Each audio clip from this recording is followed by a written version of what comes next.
Miami, we're going to run it back with another number 2, number 7 matchup. At the 2 seed, Rhyne Howard. At the 7 seed, Lexie Hull. And Ryan, with you having the upper seed, you get to choose. Who shoots for rock? I shoot. All right, Ryan's going to shoot on it.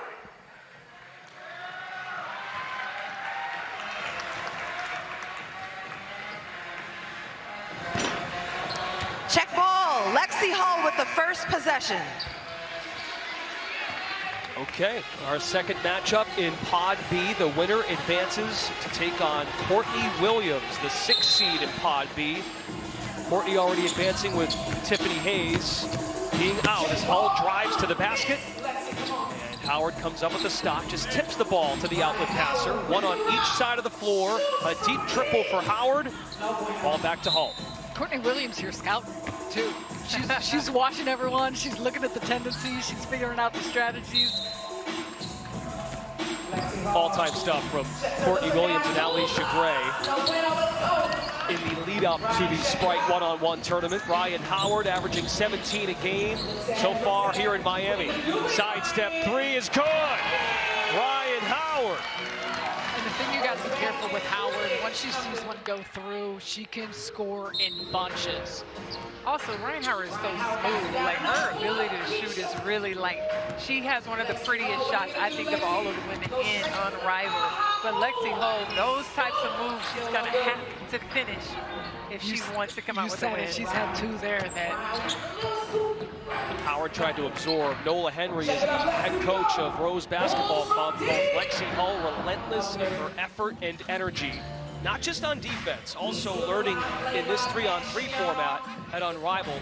Cutting, setting screens, has been a do-it-all bench piece. Howard shakes and bakes, fires on the move. Hull feeds it out, decides to take the 3. Tracks down her own miss. Lexie Hull lost it out of bounds. Well, I think she was expecting a foul call there, but Lisa, that was exactly what you were talking about, off of a miss, being able to chase down rebounds and keep that motor going. And the other thing, did you notice how Howard tried to slow the game down by not stepping out of the key? She did a nice job because, listen, the clock doesn't reset. It gets 7 seconds once she comes outside of the 3-point line, so she slowed down. And I'm curious, especially this early, I'm curious if it was watching those first couple games and seeing how fatigued players got. Downhill move by Howard. Shifty, that's what Teaspoon calls it. Oh, nasty. Hesitation just enough to move over Hull. 5-0 lead for an 8-0 lead, yes. Listen, we know Rhyne Howard's one of the most prolific scorers in this league. The fact that you said she saw the first one go through, now this is sort of like what she calls light work happening right now. Howard feeling it out a bit. Through the legs, step back tray. Ball back to Lexie Hull, looking for her first points. Winning score, 11. Howard's got a big bright smile on her face as Hull tries to get on the board. On the fadeaway, Howard may have gotten a piece. Shot clock violation though, so ball back to Howard. So right here, Lexie Hull really needs to get a stop and then try and get a really good look at the basket. The logo. Outlet passers standing in the Sprite logo's wing extended. Now they're going at it here in the corner. Hull recovers with 2 seconds to shoot. Off balance, Jay recovers and lays it in. Perseverance by Lexie Hull.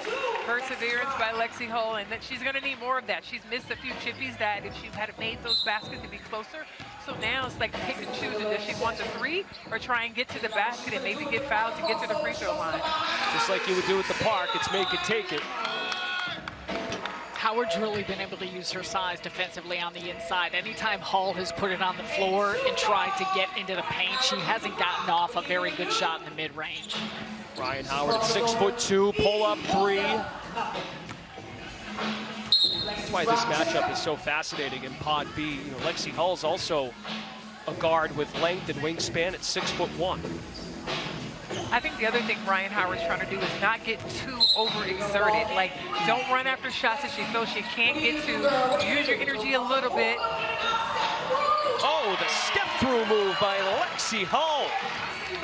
But that could possibly hurt her because you have to keep your intensity level up. And, you know, Sarah, you got to keep the defensive pressure on. Lexie Hull can knock down threes. And if she does, it becomes a 1-point game. Here we go. Lexie Hull for 3, 8-7. So a 7-0 run, I mean, that's where the momentum shifts so quickly, especially in a game that's only up to 11. Look at Howard now trying to dig in, moving closer, inching closer to Lexie Hull.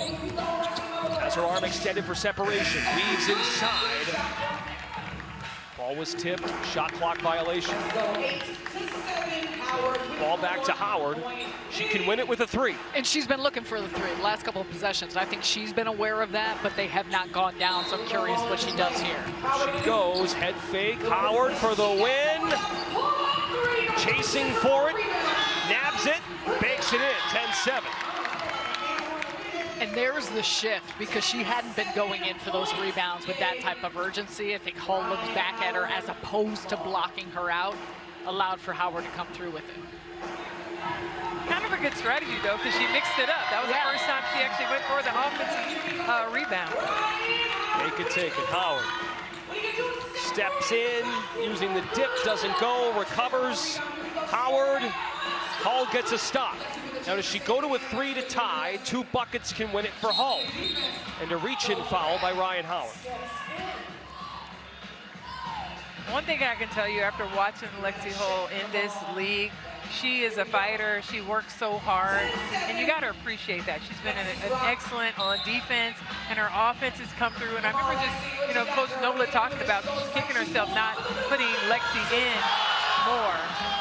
In and out on She's the had layup. 3 of those that could go down. But I think you've seen the expansiveness of her offensive game that maybe you didn't always fully appreciate. Howard, 3, left it way short. Hull's got some room to fire. As we come up on 3 minutes to go. Howard again. Does she get the roll? No. Doesn't get the proper bounce. Hull from the corner this time. Whatever happens first, getting to 11 points, the winning score, or whoever's leading after 10 minutes. Howard leading and scoring. Moving on to face Courtney Williams in the second round. Get your popcorn ready for that. Right time comes to one-on-one. I love it. This is so awesome. Okay, Rhyne Howard with Ross. Miami, make some noise for Rhyne Howard, your winner. Ryan, you were hunting that 3, but it wasn't going down. So when it came down to it, what did it take to close out a win? I heard my teammates on the court side saying, get to the rim.